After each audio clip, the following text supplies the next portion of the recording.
The question is, how will you help to solve the east-west divide that still stubbornly persists in Dublin? Every year you get this. I think that's why they put me on the board. No, I'm kidding. No, but I think I'm supposed to build that bridge somehow.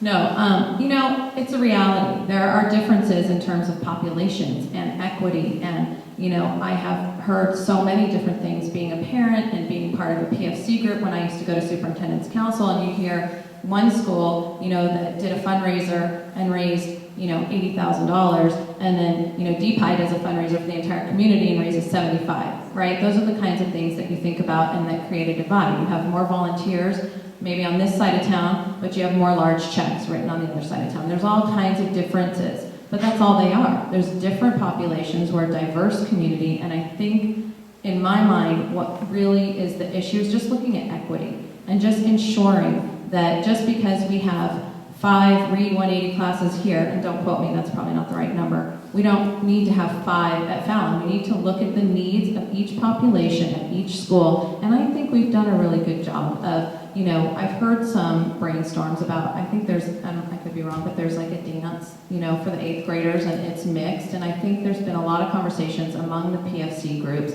on how to bring at least our kids together since they all end up at the same high school, but I think the divide isn't as big of a divide as people might think. I think there's a difference in population and maybe a difference in need per site.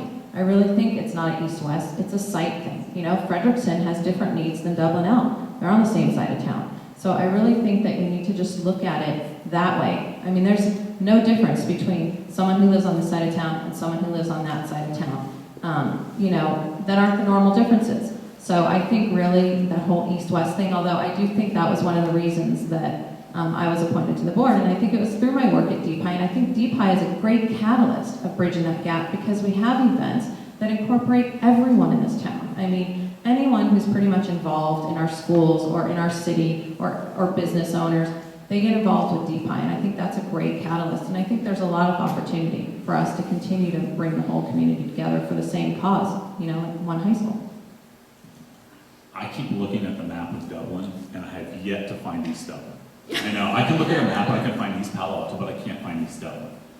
And so we need to change the mindset. I try, and I slip up, I try not to use East Dublin and West Dublin. Why? Because we're not East Dublin and West Dublin, we're Dublin.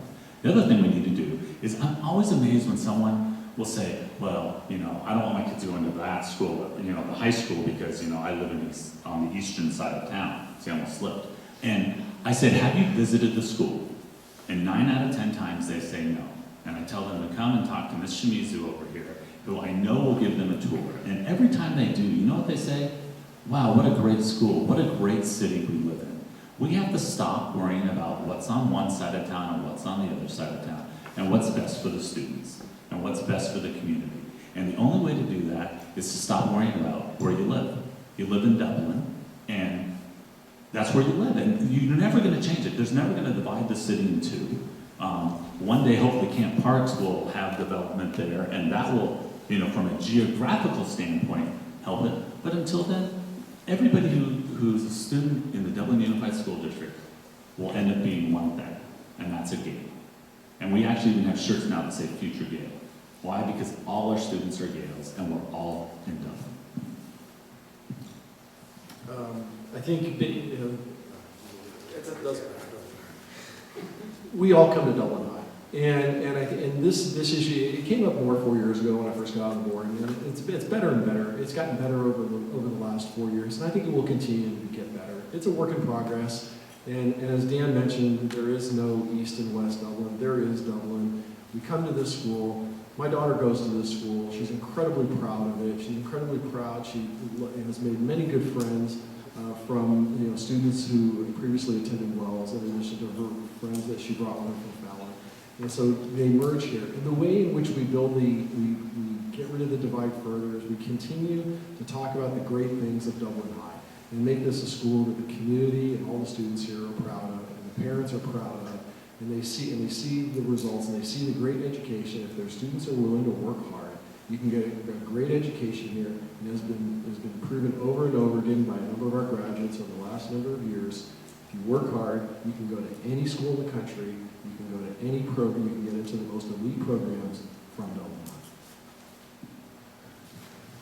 So I honestly think this is a myth, maybe not for you parents, but for the students, there really is no east-west divide. I remember that everyone from the Fallon, where I'm from, was scared, there's going to be a big clash with the Wells Wilson students, but it really isn't, so we don't have to worry about that.